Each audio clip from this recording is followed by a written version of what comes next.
Aisyah berdiri di depan gerbang masjid keluarga, jantungnya berdegup kencang saat Lina mendekat, tangannya menyentuh pipinya dengan lembut.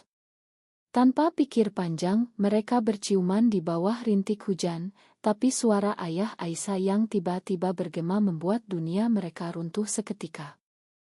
Aisyah terbangun dari mimpi buruk itu, tapi kenyataan lebih pahit. Pagi itu, ayahnya, seorang ustadz terkemuka di kampung mereka di pinggiran Jakarta, memanggilnya ke ruang tamu. Wajahnya tegang, matanya penuh kecewaan. "Apa yang kau lakukan dengan perempuan itu?" tanyanya dengan suara rendah tapi menusuk. Aisyah membeku, ingatannya kembali ke malam sebelumnya. Lina, teman kuliahnya yang sudah menjadi lebih dari sekadar sahabat, telah menciumnya di belakang masjid saat mereka pulang dari pengajian. Seseorang melihatnya, dan kabar itu menyebar seperti api di rumput kering. Aisyah mencoba menyangkal, tapi ayahnya menggelengkan kepala. "Jangan bohong, nak. Tetangga melihat kalian. Ini bukan hanya dosa, ini aib bagi keluarga kita." Kata-kata itu seperti pisau yang menusuk hati Aisyah. Dia tumbuh di keluarga yang taat beragama, di mana norma masyarakat dan ajaran Islam menjadi pondasi hidup. Sejak kecil, dia diajari bahwa cinta sejati hanya antara pria dan wanita, tapi hati Aisyah berkata lain. Lina membuatnya merasa utuh, seperti potongan pule yang hilang akhirnya ditemukan. Tapi sekarang, semuanya terancam. Sepanjang hari itu, Aisyah menghindari mata orang-orang di kampung. Bisik-bisik di belakangnya terdengar jelas, "Anak Ustadz kok begitu? Pasti pengaruh kota besar." Dia merasa seperti binatang buruan, dikejar oleh pandangan menghakimi. Malam harinya, dia bertemu Lina di sebuah warung kopi kecil di pinggir jalan. Lina, dengan rambut panjangnya yang selalu rapi dan senyum yang hangat, tampak pucat. "Aku dengar ayahmu tahu," kata Lina pelan. Aisyah mengangguk, air matanya menetes. "Kita harus hentikan ini, Lin. Aku tak mau keluargaku hancur gara-gara aku." Tapi Lina menggelengkan kepala. "Kenapa kita harus sembunyi? Kita saling mencintai, Sa. Ini bukan salah." Kata-kata itu membuat Aisyah marah. "Bukan salah. Di sini, di Indonesia, ini tabu. Keluargaku bisa dikucilkan, ayahku bisa kehilangan pekerjaannya sebagai ustadz." Mereka berdebat sengit, suara mereka naik meski berusaha pelan.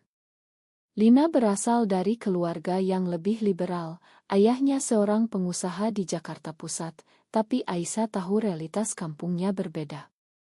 Akhirnya, Lina pergi dengan mata basah, meninggalkan Aisyah sendirian dengan pikiran yang kacau. Keesokan harinya, tekanan semakin berat. Ibu Aisyah, yang biasanya lembut, kini menangis di dapur. "Kau tahu betapa susah ayahmu mempertahankan martabat keluarga ini. Jangan buat kami malu, nak." Aisyah merasa bersalah, tapi hatinya tak bisa bohong. Dia ingat pertama kali bertemu Lina di kampus Universitas Indonesia, saat mereka sama-sama mengikuti kelas sastra. Lina dengan percaya diri membaca puisi tentang cinta bebas, membuat Aisyah terpesona. Perlahan, pertemanan mereka berubah menjadi sesuatu yang lebih dalam, tapi selalu disembunyikan. Aisyah memutuskan untuk bicara dengan ayahnya lagi. Di ruang tamu, dia duduk di depannya, tangannya gemetar. "Ayah, aku mencintai Lina. Ini bukan pilihan, ini perasaanku." Ayahnya diam sejenak, lalu bangkit. "Kau harus pilih, Aisyah. Keluarga atau dia." Kata-kata itu seperti ultimatum yang tak bisa ditawar. Aisyah keluar rumah dengan hati hancur, berjalan tanpa tujuan di bawah panas matahari Jakarta. Dia tahu pilihan ini akan mengubah segalanya. Sore itu, Lina meneleponnya. "Sa, ayahku juga tahu sekarang." Dia marah besar. Aisyah terkejut. Bagaimana bisa? Ternyata teman mereka, Rina, yang melihat mereka berciuman, telah menyebarkan gosip ke media sosial. Rina yang dulu sahabat dekat, kini menjadi pengkhianat karena iri dengan kedekatan mereka. "Kenapa dia lakukan ini?" tanya Aisyah. Lina menghela napas. "Mungkin dia tak suka melihat kita bahagia." Konflik ini membuat Aisyah sadar, cinta mereka bukan hanya melawan keluarga, tapi juga masyarakat yang penuh prasangka.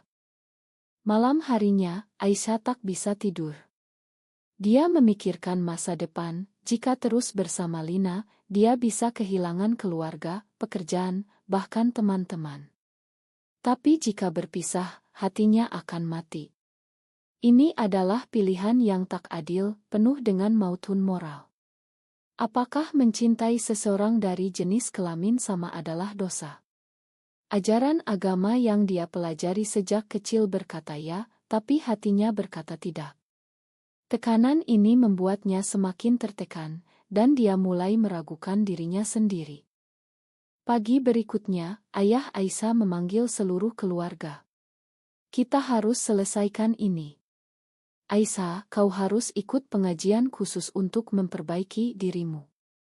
Aisyah menolak, tapi ibunya memohon. "Demi kami, Nak." Aisyah merasa terjebak, seperti burung dalam sangkar. Dia setuju sementara, tapi dalam hati, dia merencanakan sesuatu. Mungkin kabur dengan Lina, tapi itu artinya meninggalkan segalanya. Keputusan ini akan membawa konsekuensi besar, dan Aisyah tahu perjalanan ini baru saja dimulai. Aisyah tiba di pengajian khusus itu dengan hati berat. Tempatnya di sebuah pondok pesantren di pinggiran Bogor, dikelilingi pepohonan hijau tapi terasa seperti penjara. Ustadzah yang memimpin, seorang wanita paruh baya dengan jilbab ketat, menyambutnya dengan senyum dingin. "Kita akan bantu kau kembali ke jalan yang benar, Nak." Aisyah duduk di antara gadis-gadis lain yang tampak ketakutan, masing-masing punya cerita sendiri tentang penyimpangan. Selama seminggu, Aisyah mendengar ceramah demi ceramah tentang dosa homoseksualitas. Allah menciptakan pria dan wanita untuk saling melengkapi, kata ustadzah itu berulang kali. Aisyah mencoba mendengarkan, tapi pikirannya melayang ke Lina. Mereka bertukar pesan rahasia. Lina bilang dia sedang berusaha meyakinkan ayahnya. "Dia bilang kalau aku pilih kau, aku harus keluar rumah," tulis Lina. Aisyah merasa bersalah, tapi juga marah. Kenapa masyarakat tak bisa menerima cinta mereka? Suatu malam, Aisyah kabur dari pondok. Dia naik ojek online ke Jakarta, langsung ke apartemen Lina. Lina membuka pintu dengan mata bengkak. "Sa, kau datang." Mereka berpelukan, tapi tak lama, ayah Lina datang. Pria itu, dengan jas rapi dan wajah garang, menatap Aisyah dingin. "Kau yang buat anakku begini. Pergi dari sini." Lina membela Aisyah, "Ayah, ini bukan salah dia. Aku mencintainya." Debat sengit terjadi, ayah Lina mengancam akan laporkan ke polisi atas penyimpangan moral. Aisyah pergi dengan hati hancur, tapi Lina mengikutinya. "Aku pilih kau, Sa." Mereka tinggal sementara di sebuah kos kecil di kawasan Tanah Abang. Hidup mereka berubah drastis, tak ada dukungan keluarga, uang terbatas. Aisyah kehilangan beasiswa kuliahnya karena ayahnya menariknya, Lina dikeluarkan dari pekerjaan paruh waktunya. Tapi di tengah kesulitan, cinta mereka semakin kuat. Mereka bicara tentang mimpi, pindah ke Bali, tempat yang lebih terbuka, atau bahkan ke luar negeri. Tapi realitas menghantam lagi saat Rina, si pengkhianat, muncul di depan kos mereka. Rina datang dengan wajah penuh penyesalan. "Ma, aku tak sengaja. Aku cemburu karena kalian terlalu dekat." Aisyah marah, "Kau hancurkan hidup kami." Lina lebih tenang, "Kenapa kau lakukan itu?" Rina mengaku dia juga punya perasaan pada Lina, tapi tak berani ungkap. Ini adalah pengkhianatan ganda, membuat Aisyah mempertanyakan kepercayaan. Mereka usir Rina, tapi luka itu meninggalkan bekas. Tekanan sosial semakin nyata. Di media sosial, gosip tentang mereka menyebar. Akun-akun anonim menuduh mereka merusak moral bangsa. Aisyah menerima pesan ancaman, Lina diikuti orang tak dikenal. Mereka merasa tak aman, tapi tak punya pilihan lain. Suatu hari, ayah Aisyah datang ke kos. "Pulanglah, nak. Kita bisa lupakan ini." Aisyah ragu, tapi melihat wajah ayahnya yang tua dan lelah, hatinya luluh. "Ayah, aku tak bisa bohong pada diriku." Ayahnya pergi dengan air mata, meninggalkan Aisyah dalam dilema. Lina mulai goyah.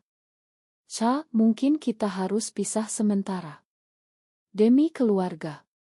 Aisyah terkejut, "Kau menyerah?" Debat lagi terjadi, penuh emosi. Lina akhirnya setuju lanjut, tapi Aisyah tahu, retak sudah mulai muncul. Mereka cari pekerjaan baru, Aisyah jadi barista di KAE, Lina relance desainer. Hidup keras, tapi mereka saling dukung. Tapi masalah baru datang, Lina sakit, demam tinggi. Aisyah bawa ke rumah sakit, tapi tak punya asuransi. Mereka habiskan tabungan. Di saat itu, ibu Aisyah menelepon. "Kau di mana?" "Ayah sakit karena mikirin kau." Aisyah merasa bersalah berlipat. Ini adalah harga yang harus dibayar, kesehatan keluarga, stabilitas finansial, semuanya dikorbankan demi cinta. Aisyah memutuskan kembali ke rumah sebentar. Di sana, ayahnya terbaring lemah. "Makan ayah, nak. Ayah tak paham perasaanmu." Kata-kata itu membuat Aisyah menangis. Tapi saat dia kembali ke kos, Lina tak ada. Catatan di meja, "Aku pulang ke ayahku." Masa pengkhianatan ini lebih sakit dari apapun. Aisyah merasa dunia runtuh lagi. Lina pergi begitu saja, meninggalkan catatan singkat yang seperti pukulan telak. Dia coba hubungi, tapi nomor Lina mati. Aisyah duduk di lantai kos, menangis sejadi-jadinya. Kenapa Lina menyerah? Apakah tekanan terlalu berat? Aisyah ingat janji mereka, "Kita lawan bersama." Tapi sekarang, dia sendirian. Keesokan harinya, Aisyah cari tahu. Dia pergi ke rumah Lina di Jakarta Selatan. Pintu dibuka oleh ayah Lina, yang menatapnya dingin. "Dia tak mau ketemu kau lagi. Pergi." Aisyah memohon, tapi sia-sia. Di jalan pulang, dia bertemu Rina lagi. "Aku tahu Lina pulang." Ayahnya paksa dia nikah dengan anak temannya. Berita itu seperti bom. Lina akan dinikahkan paksa. Aisyah marah dan sedih campur aduk. Dia putuskan konfrontasi. Malam itu, dia menyelinap ke rumah Lina melalui pagar belakang. Lina terkejut melihatnya di kamar. "Sa, kau tak boleh di sini." Aisyah memeluknya, "Kenapa kau tinggalkan aku?" Lina menangis, "Ayah ancam bunuh diri kalau aku tak nurut. Aku tak punya pilihan." Ini adalah momen penuh emosi, di mana mereka saling curhat tentang tekanan. Lina bilang, masyarakat Indonesia masih sulit menerima LGBT, terutama di kalangan menengah atas seperti keluarganya. Aisyah meyakinkan Lina untuk kabur lagi. "Kita pergi ke Yogyakarta, mulai baru." Lina ragu, tapi setuju. Mereka kabur malam itu, naik kereta ke Yogyakarta. Di sana, mereka tinggal di guest house murah, cari pekerjaan. Aisyah jadi guru les, Lina buka jasa desain online. Hidup lebih tenang, tapi bayang-bayang masa lalu masih ada. Suatu hari, ayah Aisyah muncul di Yogyakarta. "Aku cari kau berbulan-bulan." Aisyah terkejut. Ayahnya bilang, dia renungkan semuanya. "Aku baca buku tentang psikologi, bicara dengan ulama progresi. Mungkin aku salah." Tapi dia minta Aisyah pulang, setidaknya untuk bicara. Aisyah setuju, tapi bawa Lina. Pertemuan itu tegang, ayah Aisyah dan Lina saling tatap, tapi perlahan bicara terbuka. Tapi konflik baru muncul. Di Yogyakarta, mereka ketahuan oleh komunitas lokal. Seorang tetangga laporkan Kurt, bilang ada pasangan sesama jenis. Mereka diusir dari guest house. Ini membuat Lina depresi. Mungkin kita tak bisa bahagia di sini. Aisyah kuatkan dia, tapi dalam hati, dia juga ragu. Apakah perjuangan ini worth it? Mereka ikut komunitas underground di Yogyakarta. Di sana mereka bertemu orang-orang serupa, berbagi cerita. Satu wanita bilang, aku kehilangan anak karena ini. Cerita itu membuat Aisyah takut. Tapi juga memberi kekuatan. Mereka putuskan ikut kampanye online anonim tentang hak di Indonesia. Tapi pengkhianatan datang lagi. Rina yang ternyata ikut ke Yogyakarta, bocorkan lokasi mereka ke ayah Lina. Ayah Lina datang dengan preman, paksa Lina pulang. Aisyah lawan, tapi dipukul. Lina dibawa pergi, meninggalkan Aisyah terluka. Di rumah sakit, Aisyah renungkan semuanya. Harga yang dibayar terlalu mahal, luka fisik, emosional, dan sosial. Setelah sembuh, Aisyah kembali ke Jakarta. Dia konfrontasi Rina. Kenapa kau terus hancurkan kami? Rina menangis, aku cinta Lina, tapi tak bisa miliki dia. Ma. Aisyah makan, tapi tak lupakan. Ini adalah momen pengkhianatan datang dari iri dan ketakutan sendiri. Aisyah cari Lina lagi. Dia tahu Lina akan dinikahkan besok. Malam sebelumnya, dia hubungi Lina lewat teman. Aku tunggu di stasiun. Lina datang kabur dari rumah. Mereka bertemu di stasiun, berpelukan. Kita pergi ke Bali, kata Aisyah. Perjalanan ini penuh risiko, tapi mereka siap.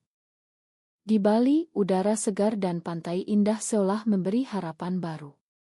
Aisyah dan Lina tinggal di sebuah ila kecil di Ubud, dikelilingi sawah dan seni. Mereka kerja di kayak turis, hidup sederhana tapi bahagia. Untuk pertama kalinya, mereka merasa bebas dari pandangan menghakimi. Bali lebih toleran, meski tetap hati-hati. Tapi masa lalu tak mau pergi. Ayah Lina kirim detektif, temukan mereka. Suatu sore, ayah Lina datang sendirian. Lina, pulanglah. Pernikahan dibatalkan, tapi kau harus kembali. Lina menolak, aku bahagia di sini, ayah. Debat emosional terjadi. Ayah Lina akui, dia takut aib sosial. Di Jakarta, orang bicara tentang kita. Aisyah ikut bicara, Pak, cinta kami tak merugikan siapapun. Ayah Lina pergi dengan hati berat, tapi janji tak ganggu lagi. Aisyah mulai renungkan identitasnya. Dia ikut workshop psikologi tentang belajar bahwa perasaannya normal. Ini membantunya atasi konflik internal. Tapi Lina masih trauma, sering mimpi buruk tentang keluarga. Aku rindu ibu. Aisyah dukung dia, tapi tahu, ini adalah pengorbanan besar. Konflik baru, pekerjaan mereka terganggu oleh gosip. Bos tahu tentang mereka, pecat Lina karena tak sesuai image. Mereka cari kerja lain, tapi sulit. Aisyah putuskan buka usaha kecil, jual aksesoris online. Bisnis mulai jalan, tapi tekanan finansial membuat mereka bertengkar. Kenapa kita tak pulang saja, kata Lina suatu hari. Aisyah marah setelah semua ini. Mereka hampir pisah, tapi sebuah kejadian ubah segalanya. Banjir besar di Bali, ila mereka rusak. Di tengah bencana, mereka saling bantu, ingat kenapa mereka bersama.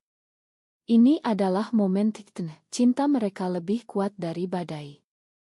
Setelah banjir, ayah Aisyah hubungi. Aku sakit parah, nak. Pulanglah. Aisyah ragu, tapi pergi sendirian ke Jakarta. Di sana, ayahnya diranjang sakit. Makan ayah, Aisyah. Ayah salah paksa kau. Mereka bicara panjang, ayah akui baca Al-Quran lagi, paham bahwa Allah Maha Pengasih. Cinta tak selalu hitam putih. Aisyah menangis, makan ayah. Tapi saat kembali ke Bali, Lina hilang lagi. Catatan, aku pulang ke ayahku. Ma, tak tahan lagi. Aisyah hancur. Dia cari Lina di Jakarta, tapi Lina sudah dinikahkan. Pernikahan paksa itu terjadi, Lina dengan pria yang tak dicintai. Aisyah konfrontasi Lina di rumah barunya.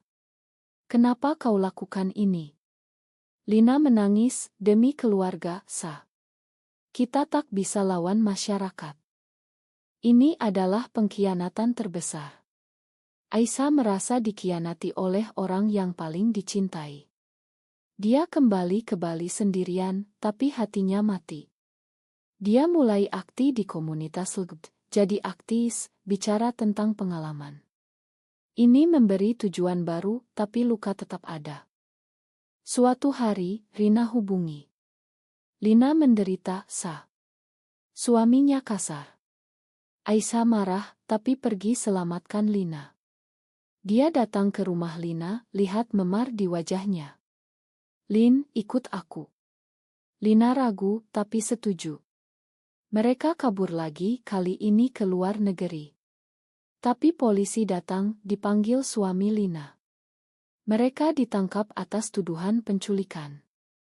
Di kantor polisi, Aisyah dan Lina duduk terpisah, tangan di borgol. Suami Lina, seorang pengusaha kaya, menuduh Aisyah mempengaruhi istrinya. Dia yang buat Lina gila, kata pria itu.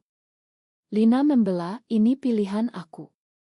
Tapi polisi, dipengaruhi norma sosial, lebih condong ke suami. Ini masalah rumah tangga, kata mereka.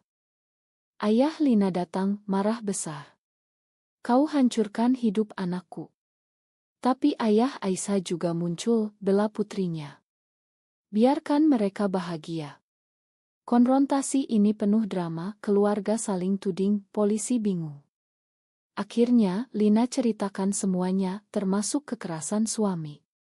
Polisi selidiki, suami ditahan. Setelah bebas, Aisyah dan Lina kembali bersama. Tapi luka terlalu dalam. Lina bilang, Sa, mungkin kita tak ditakdirkan. Aisyah menangis setelah semua pengorbanan. Mereka putuskan pisah baik-baik, tetap teman. Aisyah kembali ke Jakarta, bantu ayahnya di masjid, tapi dengan pendekatan baru, ceramah tentang toleransi. Lina pulang ke keluarga, tapi aktif di hak perempuan. Mereka kadang bertemu, tapi tak lagi sebagai kekasih. Aisyah renungkan, apakah cinta mereka salah? Atau masyarakat yang tak siap? Dia tulis buku tentang pengalaman, jadi inspirasi bagi banyak orang. Tahun berganti, Aisyah bertemu wanita baru, tapi tak sama. Dia sadar, perjalanan ini ajar dia tentang kekuatan dan kerapuhan. Lina menikah lagi, kali ini dengan pilihan sendiri, tapi tetap hubungi Aisyah. Di akhir, Aisyah berdiri di depan masjid, ingat ciuman pertama. Hidupnya berubah, penuh luka tapi juga pertumbuhan. Apakah mencintai seseorang dari jenis kelamin yang sama benar-benar salah?